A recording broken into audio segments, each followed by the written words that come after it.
Hello, Rama Rama Puput. Hope all are in good health, feeling great, wonderful, having a happy and peaceful life. Now let's continue with the next story. The youth proves to be a student at a large local college, and he possesses an air of general intelligence which is quite attractive. Moreover, he seems to have a care for the ancient culture of his land, and when I tell him of my interest in the subject, his delight knows no bounds.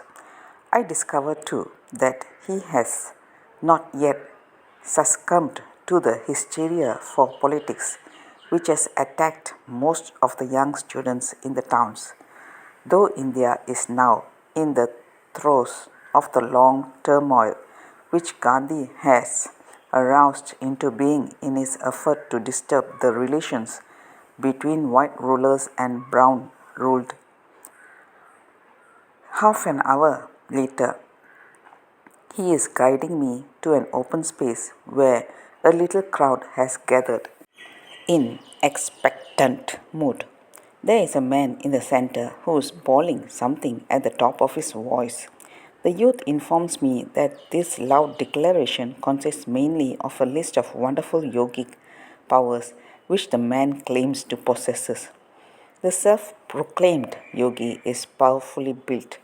He has an elongated head, thick set shoulders, and an abdomen which has begun to bulge through the piece of cotton cloth wrapped around his loins, which constitutes part of his dress. For the rest, he wears a long, loose white robe. I feel that there is a little too much bravado about the man.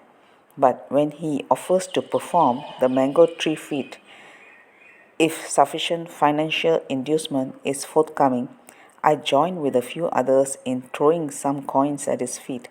He begins by placing a capacious earthenware pot in front of him and then proceeds to squat on the ground. The pot is filled with reddish brown earth. He shows us a little mango stone and plants it in the earth. After that, he produces a large cloth out of his travelling bag and spreads it over the pot, his folded knees and his thighs. For several minutes, we are treated to some mystic incantations, which the yogi chants in a monotonous voice, and then he withdraws the cloth. The first bud of a mango plant peeps its head above the earth. Once again, he covers both pot and legs, picks up a reed pipe, and emits a weird noise which is presumably to be taken for music. After some more minutes, he takes up the cloth to show us that the little plant has grown a few inches higher. This procedure of covering and uncovering with due intervals of pipe music is repeated until a small mango bush has emerged from the earth. It is about 9 or 10 inches high, hardly a tree, but nevertheless a small yellowish gold mango fruit hangs from the top of the plant. All this tree has sprung from the seed which you saw me bury in the earth, announces the yogi triumphantly. My mental constitution does not permit me to accept his statement too readily. I feel somehow that the feat was a piece of mere jugglery.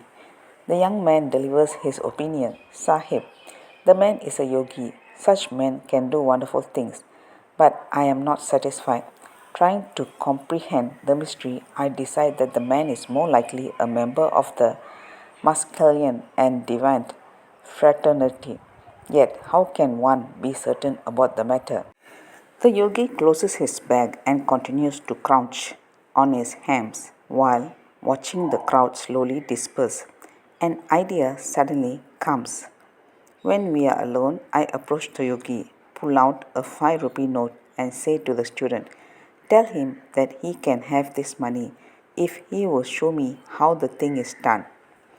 The youth obediently translates my request. The man makes a show of refusal, but I catch the gleam of desire in his eyes. Let's continue in the next chapter. Thank you. Bye bye. Rama Rama Popote.